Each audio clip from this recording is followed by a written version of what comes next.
Welcome to Stuck in My Mind podcast, the show where we dive into the mind of a regular guy on his road to self-discovery. You'll hear everyday people just like you share the latest topics, personal stories, and things they've learned along the way. And now, please welcome your host, Wise.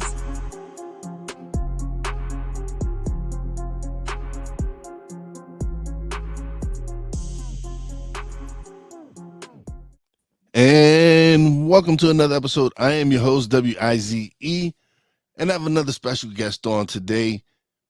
He's a serial entrepreneur, a marketeer, engineer, talk show host, and a first responder. Welcome to the show, John Morley. Thank you so much, Wise. It is a pleasure and a privilege to be here with you today. Thanks for being on. So, John, a talk show host, huh? What led you to being a talk show host? That's a great question, and I'll hopefully have a good answer for you. So I'm going to say roughly around 15 years ago, maybe a little bit more, give or take, there was somebody who I saw online, and it kind of intrigued me. I've always done professional voiceovers. I've dabbled in doing video editing, been a video producer kind of unprofessionally. Did it more of a hobby back then. And I said, how can I get a show? This might be something I'm interested in. Maybe I could talk to the world about technology. And so I learned about this one company called Blog Talk. You might know of them. And they're not bad to get started with. I liked it because you could have call-in shows, and they had it really easy for this. And then I grew the show. After I grew the show, I decided that I wanted to become a national show. Didn't know how I was going to do that. So I'd send my letter of, I'm nobody to different station producers saying, hey, I was wondering if I could be on your show. Okay, if we're interested, we'll get back to you. So I did that every day for quite a while. Well, one day a gentleman called me back and he says, John, I said, hi, how are you? He says, I'm with XYZ. And we have a little station in upstate New York. I said, well, that's great. He says, and I was wondering if you'd like to be a guest on our show. I said, well, that'd be amazing. In fact, we'd like to have your show on our set of shows for our program guys. So that'd be great. He says, we're just a small little station, but we syndicate to 48 other states. I was like, wow, 48 other states. He's like, it might be a little bigger than you've been used to. I said, we don't have that kind of audience. He said, but we do. So we started with an audience, I'm going to say maybe we started around 5,000, 6,000, because they already had that following there. And after I did that, we grew a little more to the point where they said, we can start monetizing you. I said, well, what does that mean? Well, you'll start making money off of the show. I said, well, this is great. How much do I get? He said, well, it depends, 40, 50, 60%. I said, of the sale. He says, of the sale every time. I said, this is fantastic. I found somebody who I thought would be a great advertiser. Now, you're going to laugh at this. The advertiser, I told them to call the station because I didn't handle that, but I told the station I was bringing this person, and he was prepared to put in $3.5 million. Now, wait, before you get excited. I said, this is amazing. So I called the station back. I said, did you get that guy I sent you? He said, yeah, we got him. I said, is he going to sign? Oh, he's going to sign up. We'll let you know. I got back to him a few weeks later. I was just wondering, what kind of money am I going to earn? What did he do? Like 3.5? He said, he gave us a check for $3.5 million. I said, wow. I said, it's probably one of my biggest sales for a talk show. He says, yeah, John, $3.5 million. We'll work out the details later. So you're probably going to get 60%. So a week or two goes by, and I talked to, at that time, I think it was the show manager. And I said, when do I get my money? Oh, John, that's not a question I can answer. That's actually a question for the lead manager. I'm just the station manager, the program manager, but not really the lead manager. Fine. So I talked to Fred, who's the lead manager of the station. When am I going to get my money? Oh, John, that's even above my pay grade. I got to give you the program director. Okay. So I talked to Jill, the program director. Hey, John, how are you? Listen, you're doing a great job. That's not something I can even answer. You got to talk to Mark, the station owner. So, when's Mark in? Oh, that's tough. He's never in. You just have to try to catch him. Can Mark call me back? Well, he's so busy. He usually doesn't call people back. All right. So I keep calling. I finally get Mark. Hey, Mark, how are you? John, buddy, how you been, old friend? I haven't talked to the guy ever. Makes like he knows me from 100 years ago. We got an advertiser. Yeah, that is swell. I said, 3.5 million. He says, yeah, thanks, bud. He's like, that was great. Amazing work. Speaking about the amazing work, when am I going to see some of that money? So 60% of $3.5 million is the way I see it. Yeah. He said, we got to talk about that. I said, you need me to help you with the math? No. I said, well, when am I going to get my money? Well, you see, that's the challenge. So, at that kind of money, I was expecting to get paid either within a few weeks, a few months. He says to me, John, he says, that's the interesting thing we got to talk about. This wasn't a typical deal. I said, what do you mean it wasn't a typical deal? Well, I don't know how you tell you this, but you're not getting any of it. I said, wait a minute. I just brought you a big advertiser who's going to be a regular sponsor, 3.5 million. I should be getting some of that money. Normally you would, but in this situation, you don't. So I said, could you enlighten me? Because maybe I'm missing something here. He said, sure, absolutely. The guy that called in to sponsor your show actually didn't call to sponsor your show. Well, that's what he told me he wanted. No, he called to buy out your show. So my show was worth 3.5 million. Now it is, and it might be worth 5 million next year. My slot, you sold my slot? Yeah, he's like, it's not personal, John. It's just business. And that gave me a little bit of a low blow. And I kind of stopped all podcasting, even my voiceover stuff. I stopped all that. Even video editing for a while. I said, I want to stop this. A few years back from now, maybe 2 or 3 years ago, one of my friends says, John, we have a guy who wants to talk to you about J More Tech Talk. I said, oh, that shows that sailed. We don't do that anymore. What do you mean? He said, well, he'd wanted to hear about it. I said, well, we could let you hear some of the past episodes, but we don't do the show anymore. Oh, that's too bad. Listen, there's a guy. We're not doing guests. No, there's somebody who would like to co-host and you be the host of the show. I said, we're not doing it. Could he at least talk to you about it? Yeah, sure. So we connect, a couple phone calls. We do a live Zoom call. And he says he'd like to be on the show as a co-host. I told him we're not doing. He says, I'll tell you what. He says, can we just do one show? I said, all right, we'll do one show just for the fun of it. We do the one show, and then I said, we're not going to do any more. Second, after that show, he says, John, he says, can we do this just one more time? I had so much fun. I'd like to just do it one more time. I said, I will do it one more time, but I want you to be very clear, and you understand that we'll do it one more time, and that's it. Like, I'm putting this to rest. We're not doing the show anymore. I got you, buddy. No, I understand. It's just I'm reliving my childhood through this show. I said, well, that's great, but we're not doing it anymore. So you and I agree, and on that show, I'm going to say on that episode that this is our last show.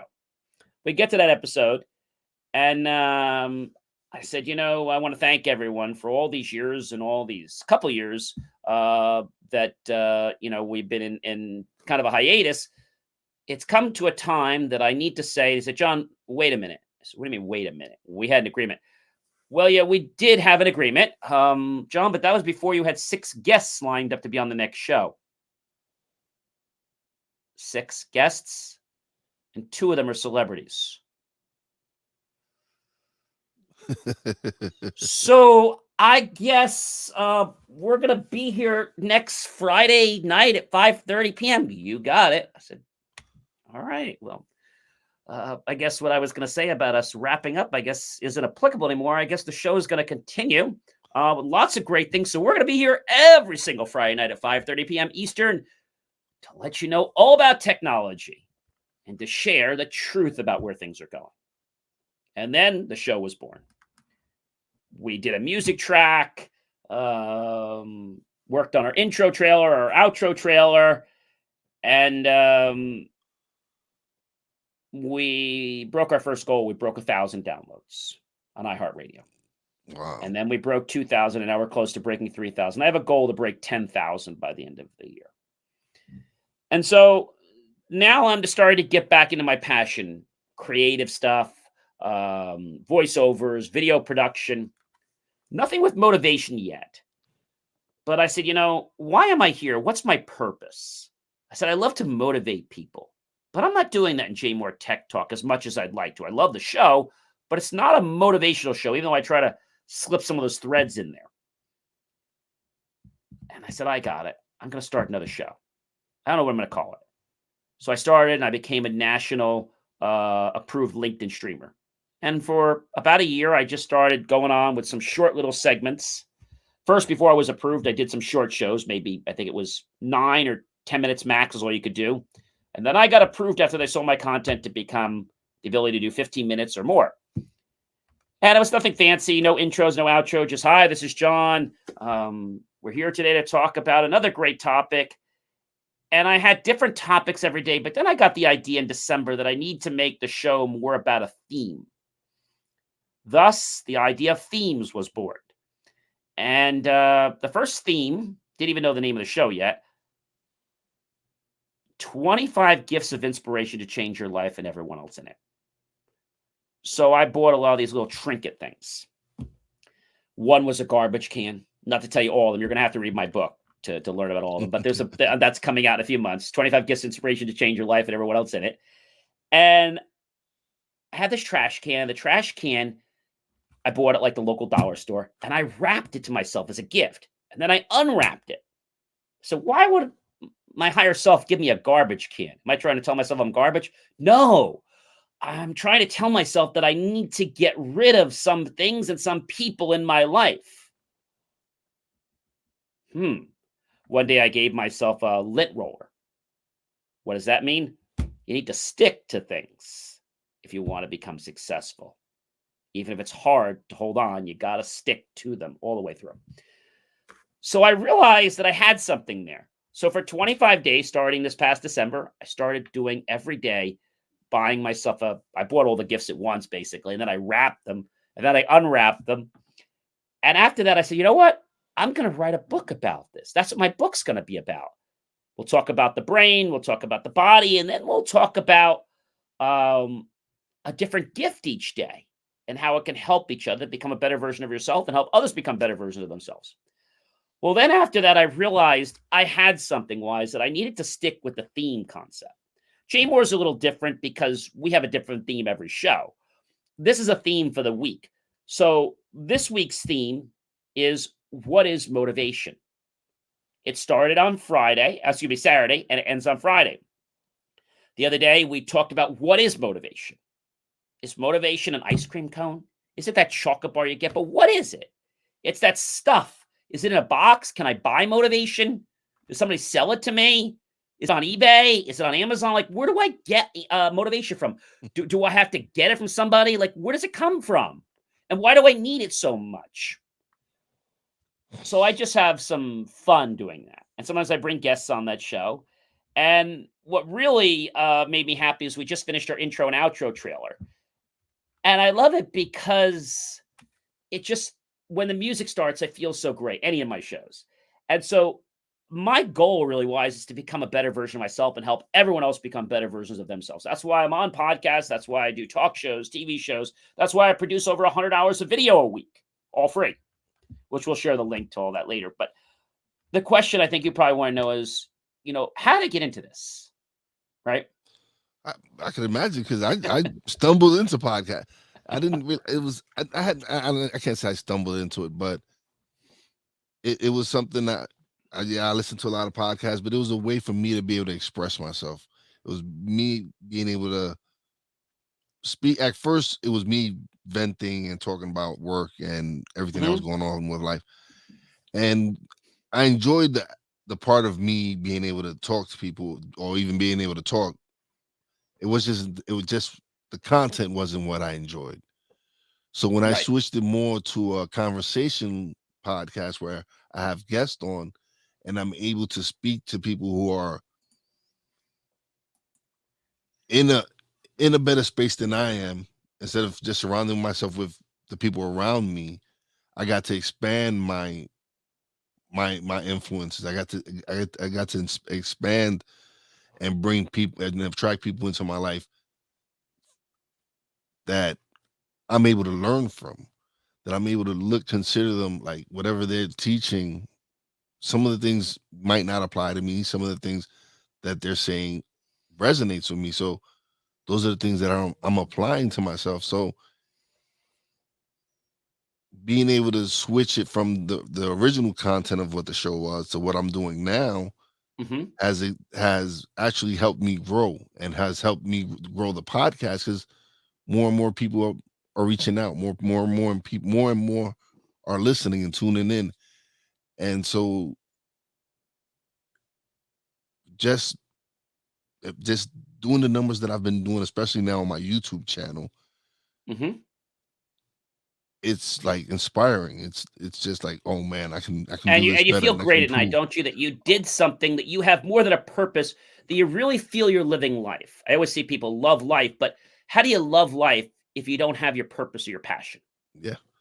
And I think Yeah. that's important. So the way I got involved, I told you about how I got into the podcasting, but Yeah. I'm an engineer, as many of you may or may not know. And I own several companies. One of them is a tech company. And we have a slogan, which I print, which is legal. It's Wall Street trusts us with their IT and technology needs, shouldn't you? So I had a buddy says, oh, I can do that. He prints the thing. And I said, Ryan, you can't do that. What do you mean? Oh, you're jealous? I said, no, no, no, it has nothing to do with that. I said, you're doing something. Are you mailing that? Oh, yeah, yeah. I said, you're going to be in a lot of trouble. Why? You're going to commit mail fraud. How am I going to commit mail fraud? Well, you're putting something down on paper that's not true about yourself, and that's fraud. No kidding, really? Thus, engineering and technology, I started from school. I believed that when I was in school, I wanted to help people. Didn't know how or why, but I knew that when I was probably a freshman or sophomore, that I was going to start a company. I believed. Didn't know how. And in my junior year, I started JCM and Son, which I kept getting nicknamed as a paint company. We later changed the name to the J Moore Connection, but because my friends were saying, John, stop. When are you gonna come paint my house? I said, that's it. I'm changing the name of the company. We're not a paint company anymore. I said, well, what kind of color you think would be good in my dining room? I don't know. Call painter. Oh, doesn't JCM and Son paint? Oh, no, we don't paint. Oh. And so I realized that when I was in college, a lot of people kept telling me things. John, you're never going to be a marketer. You're never going to make a lot of money. You're never going to be able to do anything creative or graphics. And, this didn't mean a lot to me back then. I didn't have my neuro-linguistic programming certification. I didn't have my certification in hypnosis. And so I didn't understand the mind as well as I should have back then. And when you start to learn the mind, you don't learn it all at once. I'm still learning it, but I know it more than I did back then.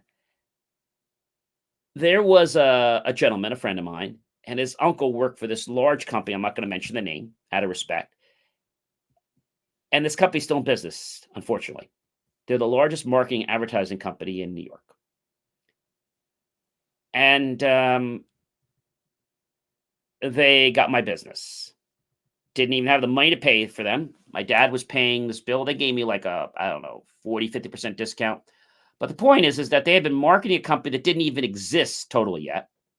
I graduated, changed the name of the company. And then you know what? We're in business now, 34, 35 years young in the business. 11 years ago, Wise, I said, you know what? I can't do this anymore. But what gave me that epiphany was when I graduated college, that senior year. I was on program council and I was also one of the finance directors. So that meant I wrote the checks and I was a good guy to know. When you needed a budget, you'd come to me. And they said, John, would you mind giving, I'm going to call the guy Mark. That's not his name. Mark's going to stage perform. Would you mind giving Mark a check this weekend? We owe him 2 checks of $20,000. We're giving him $40,000 for how much? For 3 hours. Let me get this straight. We're giving this guy $40,000, 2 checks, 20,000, 20,000, 20,000 at the beginning and 20,000. Who approved this? Well, it's coming out of student funds. Okay. I would never approve this. I did a little research to find out why this guy was getting this money. Like, why is he worth so much money? That's what I wanted to know. So I did some homework. I found out he was a stage hypnotist. I said, oh, here we go. I reached the guy when he got there and I shook the gentleman's hand. I said, I want to be very clear and honest with you. I did some research on you. I know who you are. I know what you do at these shows. So I have 2 checks for you, $20,000 and $20,000. The first $20,000 I'm going to give you right now, okay? And it will cash, and you'll get the other one, providing that you don't disrespect any of my staff or bring any of us up on stage or do anything crazy. Am I clear with you? I'll also make sure that your next show you're going on, like the whole circuit of schools, we talk with Yale, we talk with Harvard and all the other schools. We'll just make sure that they all cancel after this. Do you understand me? Great. Have a great show. After the show, he was a perfect gentleman. He did call other people on stage, but not me or my staff, the administrative team. And he shook my hand, and I said, you know what? I said, I'm going to recommend you to the rest of the school and some other events. But this got me to thinking wise that our mind is a lot more powerful than we give it credit for. And then after doing some culmination and then finally graduating school, I used it to manifest my first luxury car. That was the part that was an epitome for me. When I did that, I realized there was more to life than just what I saw in front of me. Thus, 11 years ago, roughly, I said I had enough of people telling me you can't do this, you can't do that. You can't print, you don't do graphics, you don't do advertising, you're never going to do any of this stuff. And I said, John, stop it. What are you doing? You're listening to everybody else put words in your mouth. Who are these people? They don't know you. So I called Xerox, who were a client, and I said, how do we become a small mom and pop print shop of Xerox? He said, John, it's only going to cost you $150. I said, I'll give you $150 right now. He said, no, $150,000. I said, oh. Went to my bank. My bank said yes. Long story short, got the equipment, got trained on it. And the next day I walked into their office in New York, and I walked in, saw the head guy, and I said, Gary, just want to say good morning to you, and I want to say thank you. We had a great run, and we're done. John, you want some coffee or something? You want some donuts? You want some bagels, some fruit, muffins, or anything like this? I said, you hear me? He said, yeah, I got to get my coffee. Let me get Chris in here, your sales rep. So he comes in. Hey, John, how are you? Nice to see you, buddy. Nice to see you too. Listen, you want some donuts? You want some bagel? You want a coffee, muffin? I think Sarah made those Cinnabons you love. I'm all good. Listen, we spent the entire night. I don't think any of us got a wink of sleep. The entire team. We have a multi-million-dollar idea that's going to put J-More on the map. That's nice. You want to hear about it? No. Excuse me? We just told you that we have $1 million idea that's going to take your company into the next millennium. And you said no? That's right. See, I just came in here a few minutes ago and I told your head manager, your boss something, and I'm going to tell you something. We had a great run and we're done. What are you saying? We're done with the project? We're done. Well, let me be a little more blunt because you guys aren't catching the message. Your boss is fired. You're fired. The team's fired. The entire company's fired. You guys haven't done a bloody thing for me since I've hired you. Oh, bro, that's below the belt. We've been friends since college, yes, and you've been ripping me off. And my father, before I even graduated. Well, what are you going to do? I don't know. Well, who are you going to go to? Oh, don't go to the guy across the street. He's horrible. His prices are terrible. He's never on time. Oh, don't go to Steve across the block. Oh, my gosh. His work is so bad, people actually pay him to keep it. You're not going to the guy, Brian, across the bridge, are you, in Jersey? No, I'm not going to Brian. Yeah, Brian, I think he steals. No, I'm not going to any of those guys. Well, who are you going to? Going to a new little company in New Jersey in Franklin Lakes. What's their name? They're new. Neighborhood Publications and Productions. Yeah, I know that name. I'll give them a year, they'll be out of business. Really? Yeah. Well, who's the manager over there? So I give the manager's name. He says, well, who's the owner? And I put my hand on my drum. He's like, who's? He said, could you take your hand away from your face so we can hear it? John Morley. He's like, oh, bro, I commend you, but you do not know what you're doing. Like, you're in the big boy tank right now. You're swimming with the sharks, and I want to protect you because you don't know this world. Trust me, it's a dog-eat-dog world. And you do not know marketing. You do not know advertising. You do not know printing. I said, neither do you guys. No, but we know it. You've made so many mistakes on my account. And I'd rather treat people fairly than decide on where I'm taking them to lunch based on the deposit they give me. And that's what this company did. They took me out to breakfast, lunch, or dinner. If it was, let's say, $100, I'm just making it up, they took me to a diner. If I gave them $200, they took me out to like Bennigan's. If I gave them $500, they took me to Ruth Chris. And I even played this game one time and I said to them, look, I told them I was sending them $100 and I sent them $300. So that would mean I was going to go to Ruth Chris. She said, hey, John, this is Mary from Brian Marchiletti. So how are you? Listen, I'm not sure if you know it, but Brian and Katie, they're married and they have twins. Said, okay. I don't know if you know this, but Todd and Mark are teething. Okay. I was like, how's that? So you probably don't know this, but Katie had a little fender bender last week. And Brian, he's the only car that could take them. So he's got to take the twins and his wife and him to the doctor tomorrow morning at 8:30. The time that you're supposed to be at the diner. Well, we'll just do lunch. Well, we can't because Paul's coming in from corporate. Don't worry about it. Do it another week. No. I got you booked. The last reservation's 10:30 at Ruth Chris for a nice dinner, you two. So when he said to me, John, that's not the right thing, I failed miserably for 2 years. Then he came and bothered me and he wanted to take me out to lunch. And I said, Brian, why are you going to take me out to lunch? Oh, John, we want to come and see how you're doing. We're doing okay. But listen, we want to see if we can take you out to lunch. We want to see if we can help you, maybe take some of those clients from you, help you manage the work a little bit, keep your name on it. And this way, you'll have a little easier. And I looked at Brian. I said, why would I ever do that? He said, well, it'd be the smart thing to do because we're publicly traded. We're not. I know. That's why you want that's why you'd want us. And you'll still keep your name and you'll be associated with a big company. I said, I got an idea. Why don't we take some of the clients that are going to leave you, that haven't called you in over 60 days, you just don't know it yet, probably getting ready to leave you or sue you, and see if we can look at their plan, develop an ROI and a solid marketing plan that's going to actually give them some profits for their investment. How does that sound like for a concept and make them happy? Well, John, that's a little bit above my pay grade. I said, you know what, Brian? If that's above your pay grade, then how can you be able to take me out to lunch since you can't make any of these executive decisions? When you're ready to do that or bring your managers, give me a call and we'll be happy to go to lunch. And things just started evolving.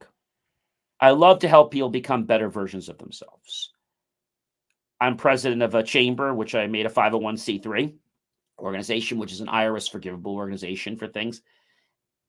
I became a first responder, and now I'm taking the next step, which is to become an EMT first responder. So I'm currently in class for that.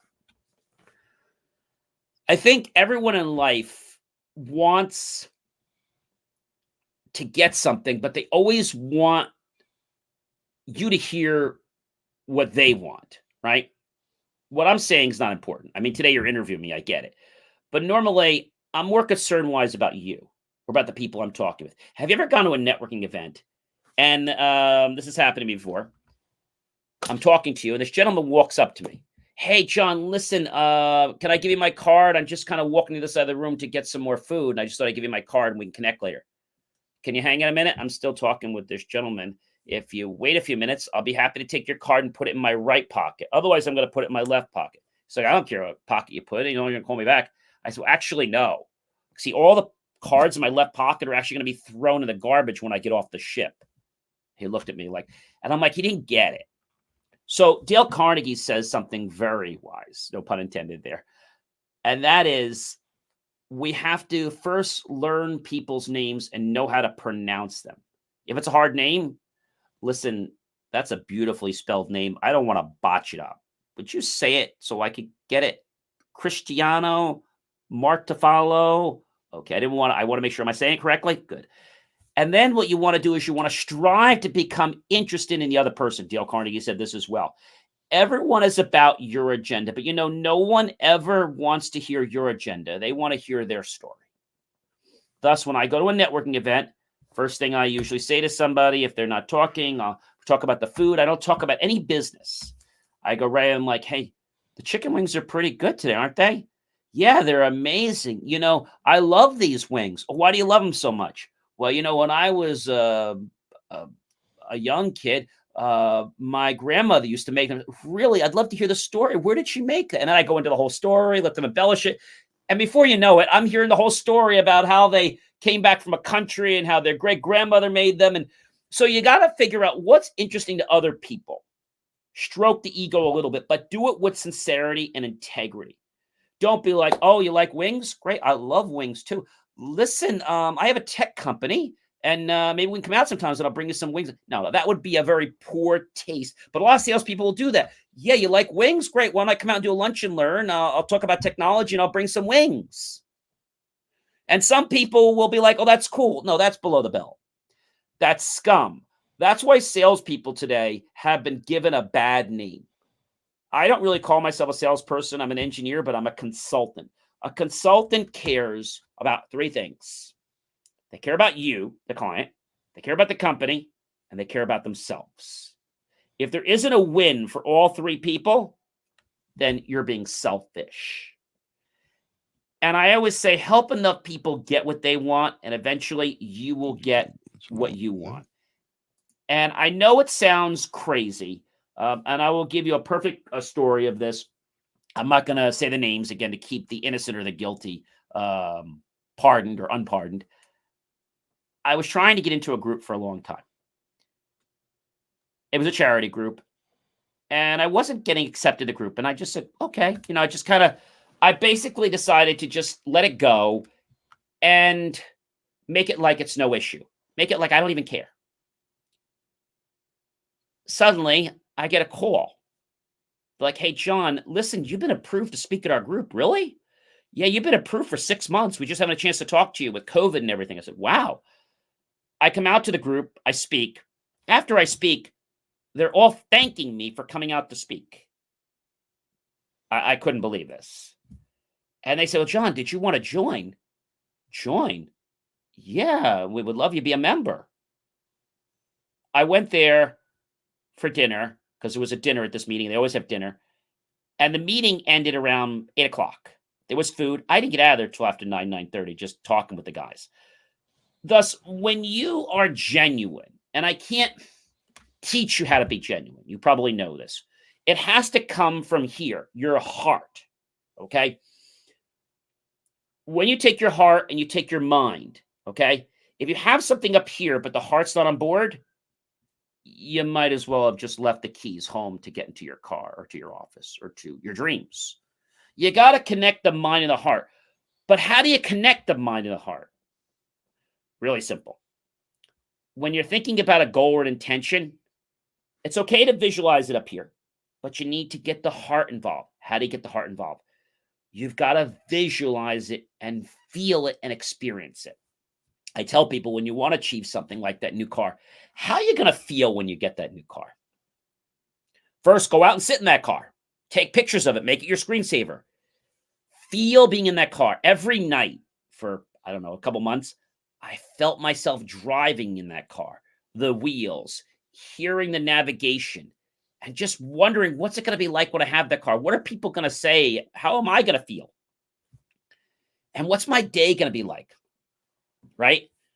Another interesting story I want to share with you is, have you ever heard when somebody says to you, you got to be liked by everybody? You ever heard that? Everybody's got to like you. You ever hear that?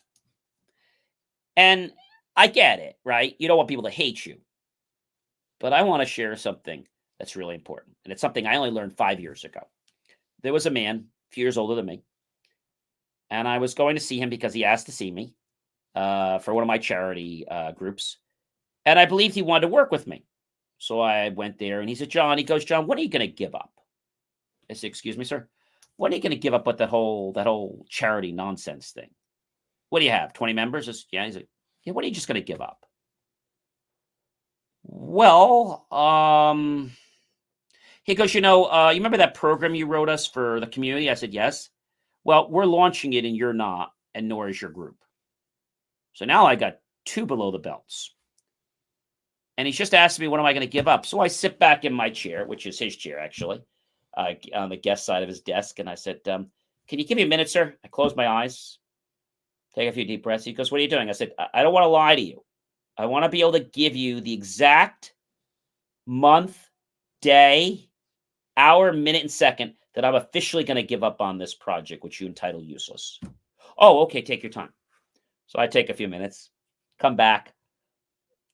I said, sir, I'm going to give up. He's all like really ready. He's like, when? I'm going to give up when a little baby boy or a little baby girl, and he's giving me these funny faces, tells their parents they don't want to walk anymore. He goes back in his chair. He's like, all these funny faces. He goes, when the blank is that? I said, well, you have 2 children, right? A boy and a girl, right? Yes. And they learned how to walk, correct? Yes. When did they ever tell you that they didn't want to walk anymore? He's doing some more faces that are just really funny. Comes back to me 2 minutes later and says, never. I said, I knew from the moment I met you 5 years ago that you were a smart and intelligent, wise businessman and that you would give me the right answer. Never. He goes, John, you're arrogant. Now get the H out of my office. I said, sir, I asked for your help. I don't need it. Have yourself a great rest of your week.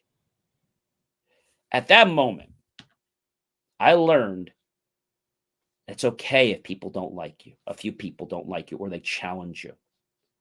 Because if you don't have that, Wise, that means that I'm not bringing my A game to the table. Yeah. If I don't bring my A game to the table, you know what's going to happen? Somebody else will, and I'll be replaced. So I think people are like, oh, I don't know if they're going to like me. Who cares if they like me? My motto is like me, love me, hate me. It don't matter. It's not gonna stop what I do. Yeah. That's something right. That's and right.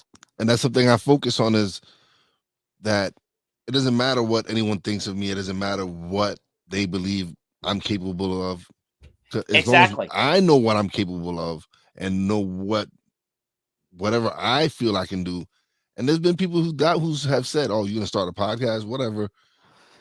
And I go and I've done what I've said I was gonna do. I've even done more. I've started a production company, started an internet radio station, and started doing different. I just got monetized on YouTube. I've been growing and doing things my way. I don't have experience doing it, but I'm learning. That's the whole thing. Experience is the best teacher. And everyone else, you know why they don't like you? The main reason they don't like you, they're jealous. They don't have the discipline. That's right, ladies and gentlemen. I talk about passion. What else do you need? You need discipline. So if you don't have that discipline, maybe you need to hire somebody to kick your butt in line. But you eventually need to be able to deliver and manage your own discipline. Maybe in the beginning you can't because you came from corporate world or because you don't know the different rules. When I started my one business, I was not an entrepreneur or a serial entrepreneur. Everybody says, oh, I'm starting a business, I'm an entrepreneur. No, you're not. You're a business owner. A business owner learns the way of the business, tries to learn how to make it profitable, maybe not fully, but they learn the rules of the business. An entrepreneur takes the business and does things in it that he or she is passionate about. And then success and monetary value start to tumble in. Go figure. The business guy retires and the entrepreneur comes in and the business becomes profitable. Isn't that an interesting concept? So what's a serial entrepreneur? First, I should tell you, I'm not wanted in any states or anywhere around the world. I'm friends with lots of the cops. Serial entrepreneur means that you are going to start a second company. Now, it could be because the other company needs a solution. And if that's the case, great. But it could be something else as well. And so when you understand that being a serial entrepreneur is there for the reason that you're just trying to do something that you love in life. A lot of times you want to complement your businesses, and I think that's the best way to do it, but I'm not here to tell you have to do that. But I'll tell you something. In the plan of the universe, your companies have a plan. If you create one and you think this one's separate, you're wrong. Somehow they're going to shape together. Maybe this company is going to introduce you to a big client. Who knows? I tell people this. If you're not getting what you want in life, don't go cry about it, because maybe you're just going to get something better than you've asked for. Or maybe what you're asking for is going to come, but in divine time, not in your time. How many of us ever get out of bed in the morning? Oh, I do. And you get out of bed, there's two things I do in the morning and at night, and that is to have an attitude of gratitude. So when I wake up in the morning, first thing I say is, thank you. I'm alive. It's great to be here another day. I'm grateful for my bed. I'm grateful for my home, my roof. I'm grateful that I'm breathing and I feel so wonderful. I get up. I'm grateful that I'm standing up. And I just think about all things while I'm laying there. I'm grateful for the people I talk to, the shows I'm on as guests, the talk shows I'm on, the business I'm on. I'm grateful for all the experiences. And at night, I do the same thing. Now, have you ever known somebody to get up in the morning? Okay. You ever know somebody stub their toe? Has ever happened? They stub their toe, right? It happens. And what happens, right? It becomes this disaster the whole day. Oh my gosh, I stubbed my toe. It's going to be a horrible day. Oh, I just bumped my elbow. Oh, I just burned my stupid shoulder in the shower. And I went to get breakfast and I just broke the glass. Now I poured the milk. That's something that is something I bring. I've brought that scenario up in plenty of, and you can either choose to make your day continue to be a miserable day, or you can be like, oh damn, I stubbed my toe, and move on and continue and focus more on, you know what? Yeah, I stubbed my toe. It was painful then. Fine, move on. Or like you said, I have a solution to what I do about that. So now you did that. Now you have breakfast. Now you spill the breakfast. It's on your suit. Now you got to change. Now you're late for work. Now there's an accident. Now you get to the work and that big corporate client says, you know what? We were going to go with you, but you're 22 minutes late. If you can't even manage your own life, how can you manage an ad campaign? Or how can you manage our business? And then you get home and the whole thing goes. So what I like to think about it is have you ever gone over a bump, like in the forest or on a trail? Are you still thinking about that bump you went over 5 years ago? Do you remember where it was and what the feeling was? No. You don't care. So it's a bump in the road. Yeah. So treat that toe bunches. Okay, I knocked something down or something bad happens. All right, I did it. Next, the rest of my day is going to be a great day. Oh, believe me, I've stubbed my toe plenty of times in my room. and I don't let it affect me for the rest of my day. And that's something I've learned from gratitude, waking up every morning and appreciating the fact that I'm blessed to do another day of what I'm able to. Amen. What I would love to do. Amen. Whether you're religious or not, I am, but whether you are or not, it doesn't matter. It's just that you have gratitude for what you have. Because when you're grateful for what you have, more things will show up in your life that you'll be able to be grateful for. You can even be grateful for the things you don't have yet. I'm grateful for all the new abundance that's coming to me in my life. See, that's what it's about. And people are like, John, you're on something. I'm not on anything. I'm on positivity. Yeah, and people don't. They don't apply. They feel, I don't know. There's this thing of entitlement that a lot of people feel. Like, yes.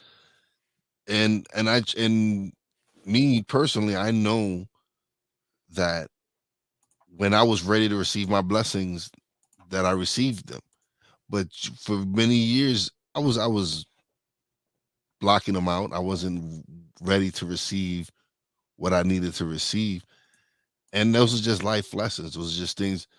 And then again, once I got through whatever the situation was, and got back to where I was back on the right path, then my blessings started really coming in and it's like a snowball effect. And the other thing I've noticed too is that when you have blessings, and let's say you're doing something that's off your path, because people have done that before. Yeah. You're going to notice that those things that are off your path start to become sparse, because you're supposed to move away from that. Okay. Yeah. And I think in life, everyone, like you said, entitlement. I'll use the, whether you're at a Starbucks or at a Dunkin' Donuts or any coffee shop, we had something in town where there was this lady and she pulled in front of I think it was a Starbucks. And I didn't know about it then until I saw the Facebook comments about it. It's like, can you believe what she did? What did she do? Well, she was in that spot for 32 minutes. Well, I can't believe she'd be in the spot. So then she responds back, well, I wouldn't have been the 32 minutes. It would only been it would only been like 2 minutes if the kid actually knew how to make a proper, if the barista knew how to make the coffee right. No, that's not his responsibility. Go park in a spot. A fire zone is not a spot. But when you talk to people, okay, I don't care what income level you have. This is about integrity and respect. I had a government agency. It was the first job that I had when I graduated college because it was a part-time job. I started my tech company and needed to get some money. And so I worked for a government agency, and they were paying me a fraction of what I was worth then. And they weren't treating me wise. They were not treating me right. But I just kept sucking it up and saying, I'm learning a lot from this, and this is great. Well, about maybe 1 week, I was going from one place to a school, and it usually takes 20 minutes to get from one place to the other. Well, I came back, and it took 24 minutes. I came back. It was a hot day, 105 degrees. The old lady Gestapo calls me, says, John, she says, what happened? So, what do you mean, what happened? I just came from that school, and I'm here. She says, I know, but it's 20 minutes. It's 24 minutes. What took so long? Well, I'm not sure. Why don't we go through the steps, okay? I exited that building. I said hello to the guard. I had to wait for somebody at the door, which took 6 seconds. I made a left. I went down the road. I got to the parking garage. I pulled out a parking garage. There was a red light. I think I was there for 30 seconds. All in all, I'm probably sitting at now maybe just about a minute. I pull out of that garage. I'm coming downtown. I'm stuck at a traffic light and the other traffic light. So I'm probably up to about 15 minutes, which is about usual, allowing me 5 minutes to get back. I'm at the final light, making the right onto our street. It's right around 18 minutes. Okay. She said, what happened? I said, well, let me see. It was 105 degrees. I was parched. I didn't take lunch. I said, let me go grab a quick bottle of water. Aha! We got you. I said, excuse me? You were using government money and government time to buy your water. I said, I didn't take a break today. I didn't take lunch. Okay. You're not, don't do that. I said, I'll make sure that never happens again. My apology. I was really parched. So now I realize that this is not a place I want to be around. A day or two before Thanksgiving, I had 5 days to becoming a part-time vested employee for life. And I walked into the lady's office. I'll call her Mary. That wasn't her name. I knocked on her door. I said, Mary, can I see you? She said, oh, sure, John, come on in. What can I do for you? I said, listen, I just want to say thank you. Oh, you're welcome. Thank you for what? Thank you for helping me become a better version of myself and helping you become a better version of yourself. Okay. And they're like not getting me. It's like, because this is my very last day. She went into like a cloud. She's, excuse me? You heard me. This is my last day. You know you're going to leave all that vested money on the table. So you know what? I don't need it. I'm going to move on to other things in my life. It's time for that. And when you do what you're passionate about, I'll have more money here than I ever could dream of. So you've helped me realize that it's time to move on. And I probably stayed here longer than I should have, but I'm grateful for all the lessons that I learned here. So I want to say thank you. She didn't know what to say. I walk outside. This one lady grabs me. John, I'm having an issue. I help her. I said, I only have 10 or 15 minutes. Then I got to get going. She says to me, oh, should I come in tomorrow? I said, no. I said, stay before the holiday. Oh, that's right. You coming in Monday? No. Tuesday, Wednesday. She said, I know you work all weird hours. When are you working? I said, I'm not coming in next. Oh, when are you coming in? I said, I'm not. Oh, hon, I'm really sorry. Come here. I knew they were going to do it to you. Excuse me? They fired you, didn't they? Fired me? No. I quit. Oh. Yeah, I just decided that it was time to move on and that my life wasn't growing here. Oh, and they got like really snooty. But you know, when people become entitled, and I've dealt with people from all financial levels, I had this one gentleman, without naming his name, was a friend of mine for a long time. And I remember to this day, we went to a pizza place after we went bowling. And he was a little bit younger than me, but he had this financial arrogant attitude. You know the type. And I said to him, what do you want? He says, I want the specials. And I said, I'm going to call him Mark. That's not his name. Mark, the specials are right up on the board. I don't want those specials. I want the real specials. So he talks to the guy. He says, I want the real specials. Well, right up there on the board. Okay, on the board. No, you know what I mean. This pizza, this special pizza, you're closing in 30 minutes. I'm not paying $6 for specialty pizza. I'll give you $1 or $2. You're going to throw it in the garbage anyway. Okay? He says, I give you 2 slices. I'll give you $2. Sir. And so I said, this isn't like, you don't negotiate what you want. This isn't like Price is Right here. He got all mad. He sits down. I said, what do you want? He said, just give me 2 a slice. I don't care. So I get my slices. He gets his slices. So that should have been about $20 just for the slices. I said, Marty, what do I owe you? He says, just give me $4 and have a nice day. I walked down. He says, how much it cost you? I said, $4. He was pissed off because the guy wasn't going to give it to him, but he gave it to me. And so he became really arrogant. And I remember one day, because he lived in my building, and I said to him, I said, why are you like this? And he says, John, people are a waste of my time. If I'm not making money off them, I have no time for them. And then something else that he did, which kind of drew me away from him. He was a beginning person in finance. Then he became, let's say, a director. And then he became all the way up the chairs to like the head senior director of risk and management. And his salary kept changing. And then I learned something. He was doing work, and all the interns, would help out and they would submit his stuff. And if something was wrong, he would tell me, he would just tell me the intern did it. If the boss loved the project, he said, well, of course, what would you expect? I did go to Fordham. I said, you're arrogant. He says, John, that's how it works in the real world. You need to get a clue if you want to get ahead or someone will step on you. And he just has this attitude every day that if he can't express that,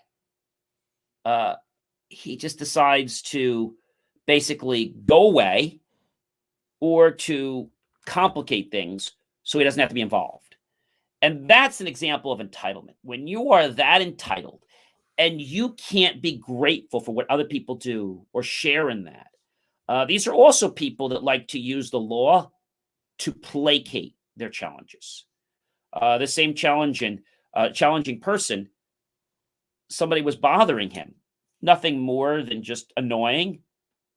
He goes and files a police report against them. Person did nothing but maybe bother them one time. He was asking them a question, and he considered that. Get this, ladies and gentlemen. They asked them a question. He considered that harassment. Now, you see, that's my problem. That's being too stuck up in your entitlement. The reason I say this to you is the tables may change. Be nice to the people you have going up, okay? Because if you're coming down, they'll help you get back up there if you were nice to them. We all fall sometimes. But he just had this attitude of leaving companies every 6 months. He started out with a $120,000 salary. He went to $200,000, $250,000, $300,000, $350,000, and then all the way up to $500,000. And he got that way because everybody on his team has that attitude. And that's something very notorious in the financial industry. Hopefully we don't have too many financial people, but if you are, hopefully you're not like that to other people. I just feel you need to want to help people. And if you don't say you want to help people. I think it's about doing something for the right reasons. If you do something because I'm doing it for a show, or we always say if you're going to pray in the street, you pray when nobody can see you, except our Creator. When you do that in the street, you've already gotten your reward. And I also say that if somebody harms you, now we know the philosophy of turning the cheek 70 times 70, we don't really count that, but when somebody harms you, I don't say to fight back. What I do is say to remove them from your life. Now, obviously, somebody harms you, that's a different story. But if somebody offends you, it's time to leave their negative energy. We've all had friends that have been negative. Hey, Joe, listen, I know you're having a bad day. So why don't we do something great and be fun? Oh, I'm not really interested. Okay, well, how about we... And they're still coming down. I said, look, I want to hang around somebody that has a good attitude. Yeah, well, and then they do this another time. Look, you've been like this every time we hang out. If you don't change your attitude, I really don't want to hang around with you anymore. Well, what's wrong with you? I just don't want to be around negative people. And, I become who I hang around. I've been seeing how negative you are, and I just don't want to become part of that. It's nothing personal. And so I think people in life wise don't get it. They feel that they got to be center stage, which is nothing wrong with that, but do things for the right reasons. Yep. Right? When you do things for the right reasons, don't try to right the wrong. If somebody did something wrong, don't try to right it. What you're going to see is kill them. Now, listen to these words. Kill them with kindness. I didn't say a weapon. Kill them with your weapon of kindness. When you do that, you're going to start to see people be like, they're going to start being a little nicer to you. And what I started doing over 10 years ago, and this has been an amazing thing. About 10 or 12 years ago, I started embracing the concept of being grateful. In the last 5 years, I started developing the whole attitude of gratitude, which has helped my success. In my emails, personal, corporate, doesn't matter what it is, I put down warmest regards with gratitude. And so people might go, Sean, what the heck does that mean? I said, well, just what it says. I'm wishing you a great day, and I'm grateful for our communication. You're a whack job. No, I'm just thanking you for the time you gave me. And I think when you do that, it sets that correspondence. If it's a text, if it's a phone call, somebody ends you, well, I thank you so much for your time. See, showing gratitude is not overrated. People feel they don't have time to show gratitude because they're too busy doing other things. People will come around to you when they see two things. One, they see that you don't have an attitude, or you just have, let's say, a despondence to the way they're treating you. You just kind of ignore it or you dismiss it. And the second thing is when other people start to embrace you, like, how do I get in that circle? Just change your energy. You see, I had a lady one time, and I talked to her, and she had 2 kids. She was in, I think, 2 marriages. And I was talking to her, and she had 1 job or 2 jobs, then a 3rd job, and she wasn't making ends meet. I was talking to her. She came through one of my shows. It was my inspiration show. And I said to her, what's wrong? She says, John, she says, I love your advice. She says, but it won't work for me. I said, what do you mean? Well, I get bills in the mail. I get collection notices. I said, well, change your words, change your thoughts, change your mind. You will, in fact, improve the quality of your life. And that is what you want, isn't it? Yeah, John, but I can't do that. I need to make money. I need to do this. I get it. I'm going to call her Glenda for right now. That wasn't her name. I said, it will work. I don't have time. I said, look, I want you. You've tried everything else, right? You've complained. You've asked people for money. You've borrowed. You've even stealed, unfortunately. Why don't we try something for 7 days? Oh, John, I don't know. It's not going to cost you anything. It's not going to cost you 1 penny. It's just going to require a few extra minutes a day. All right, I'll give it a try. What do I have to do? Get a journal. I want you to watch your language. You want me to watch my language? I want you to watch everything you're saying. When you hear yourself say can't, I want you to change it to I can do this. Say cancel in your mind. I want you to focus on positivity. I want you to also write out for me 300 things that you want right now in your life, that you want, not that you believe you can have. And I want you to look at that list every night and every morning. And I want you to write down for me what you're saying. And if somebody comes to you and they're negative, I want you to treat them with kindness. You know, Tim, I understand you're having a challenge, and I am sorry to hear that.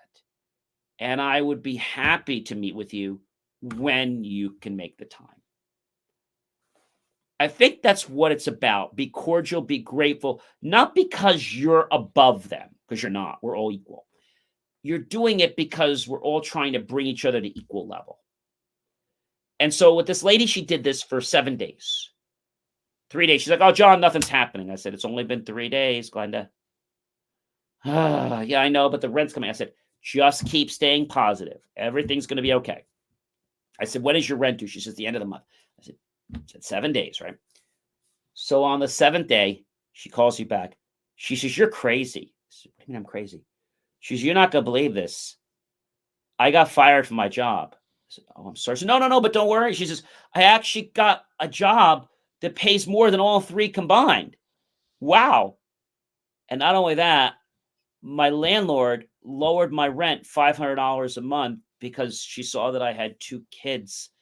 And I got hooked up with a program that can give me money for WIC so they'll have the food and nutrition they need. I said, that's amazing. Yeah. I said, now think about doing that and being grateful every morning when you get up and every night. She's like, I'm busy. I said, are you too busy to say thank you? Those 7 days got you your other job. If you could be grateful for that and everything else in your life, I promise you more goodness is going to come. She started doing that again for 30 days. I didn't hear from her for almost 6 months. She goes, John, she says, you're off the charts. I said, what do you mean I'm off the charts? I'm not even on a chart. She says, no, she says, I've been doing everything you said. I've been following it. I said, what happened? Well, it turns out that my son-in-law is actually moving back from Arizona to my state. So I'm now going to get to see my grandkids every week. I said, well, that's fantastic. She said, not only that, my son-in-law has been coming over. He's been helping me with different things. And it's been making things easy. They're even asking to help with the kids and stuff. I said, well, that's great. I said, how about finance? She says, oh, John, that's the best part. She says, I just bought myself a brand new car just the other day. I said, terrific. That is so wonderful. She says, how do I thank you? I said, you don't have to thank me.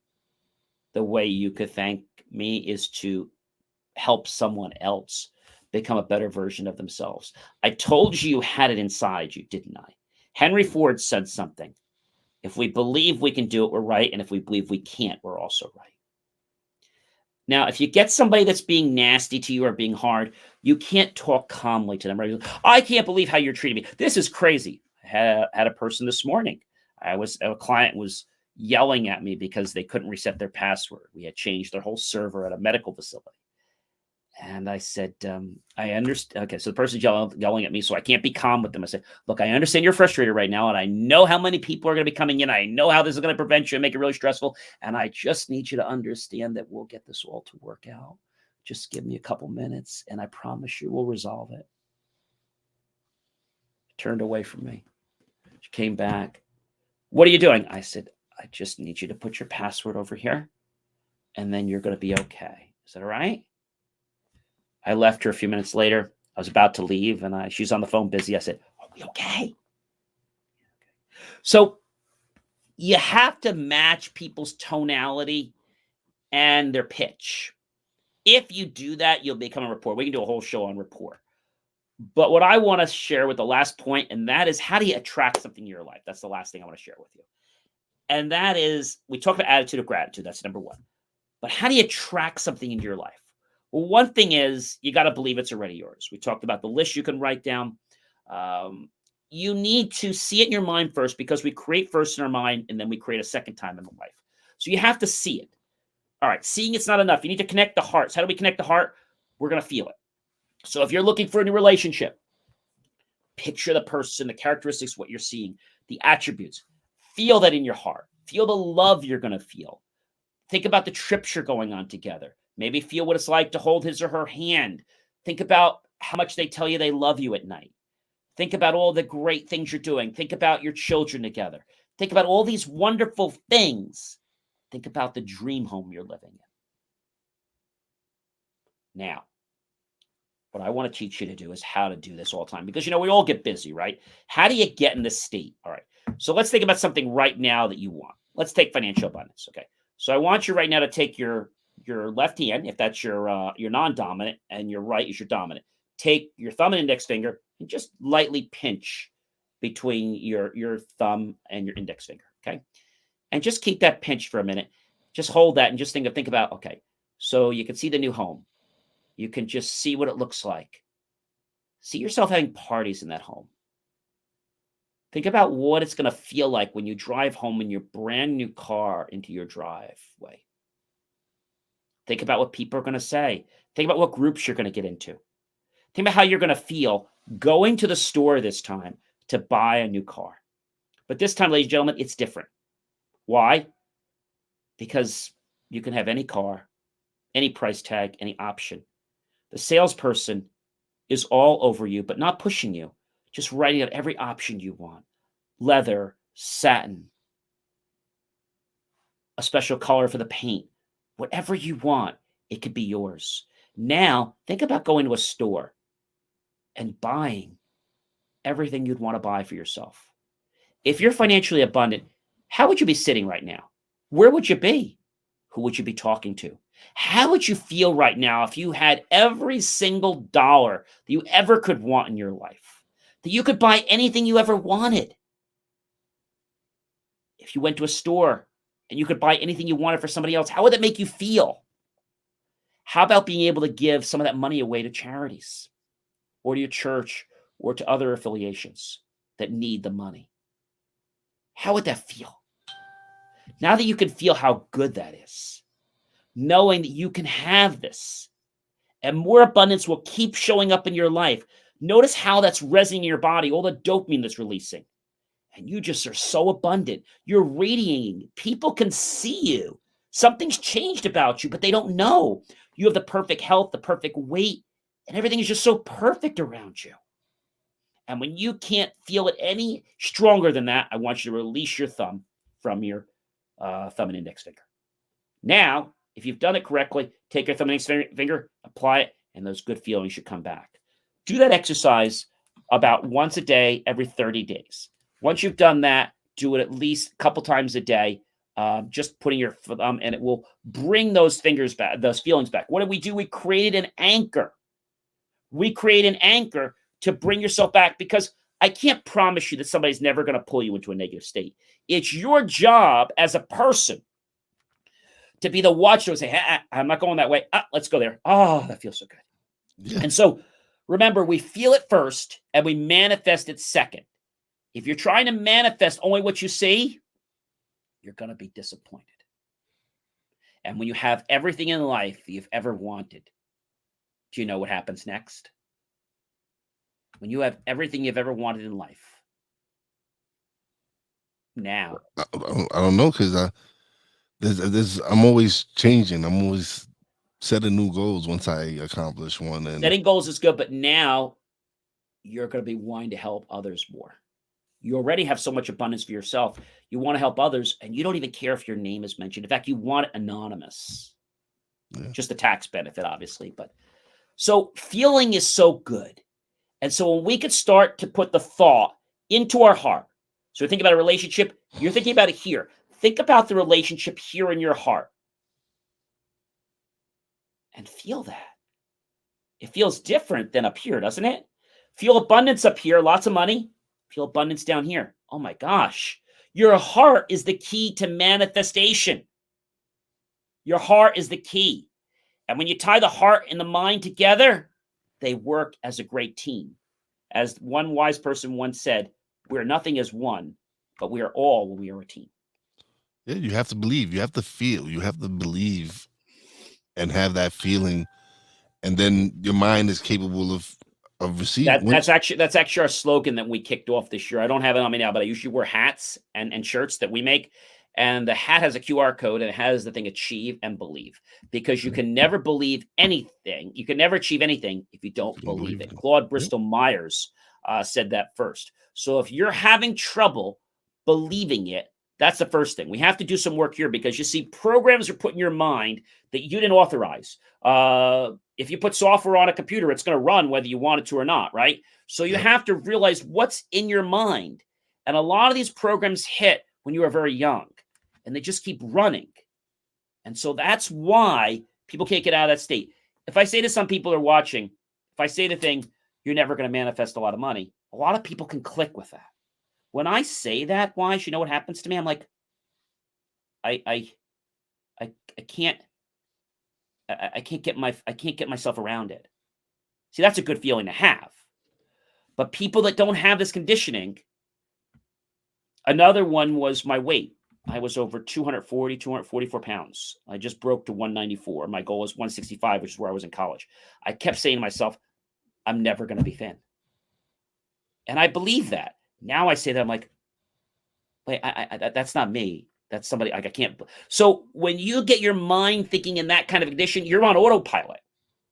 Because your brain, your subconscious, runs 98% of your life. Is it a time that you start uninstalling software that is preventing you from your goals? You are so limitless.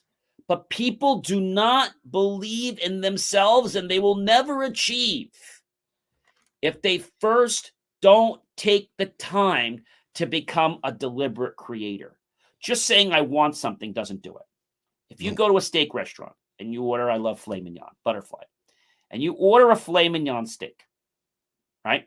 You're going to get that filet mignon steak, aren't you? Do you go to the waiter and come and say, hey, waiter, where's my filet mignon steak? 2 minutes. Oh, is it coming? Do you go to him in 10 minutes? Oh, it's coming. Now, maybe if it's not there in an hour, you might say something, or 40 minutes. What happened to my steak? You don't keep doing that. When you keep doing that with the universe, hey, you remember that abundance I was talking about? Yeah. When am I getting it? Did you have my order? You have my order? You sure you have it? You know I want $10 million, right? You know I want 5,000 every day, right? You understand that, right? So I can make $1 million. You understand that, right? You understand where to send it. You know how to get it to me. So when you do that, you're causing the universe to not deliver because you're doubting it. The minute you put doubt in something, it's not coming. Yeah. So you need to believe, and you will achieve. But if somebody says to me, John, but this is where I am today, you're here because of what you thought yesterday. You'll be tomorrow where you're thinking today. So start making steps. And one of the things I shared last week on my show is, how do you get closer to your goals? Oh, I don't know how to get there. Chunk it into different pieces, but take consistent baby steps. I'd rather you take a consistent baby step than to take a big, gigantic step one day and then never take another step. Because consistency breeds success. It breeds a pattern. It breeds commitment. And if you have that in your life, no one is going to stand in your way of your goals. All right, John, man, this has been a great show. I appreciate you coming on. Now is the segment where you plug away, let everybody know where they can find you and how they can get a hold of you. Sure. So the easiest thing to do, you know that I'm also a video producer and we produce lots of content. If you go to Linktree, that's linktr.ee/JOHNCMORLEY serial entrepreneur. That's SERIALENTREPRENEUR. Link linktr.ee/John C. Morley, serial entrepreneur. And you'll be able to see all the great stuff I produce, some of the other shows, and you'll be able to get lots of great information that I know will improve the quality of your life if you make the choice to want to make your life better. That's the key, everyone. All right. Now it's time for shout-outs. Big shout-out to my Real Wise fam, Bobby J, Brandy J. Love you guys. Big shout-out to the boss lady. Love you, baby. Big shout-out to Big John C. Morley for coming on to the show and sharing his story. Thank you. And last but not least, big shout-outs to all the essential workers out there. God bless y'all. Be safe. You know how your boy Wise does it. Peace out. Thanks for listening. Listen on iTunes, Podbean, Spotify, and TuneIn. Find us on social media on Twitter at @wise_b_blunt, Instagram at @wise_b_blunt, and a Facebook fan page, www.facebook/wise76. Check back soon for new episodes. Until next time, peace out.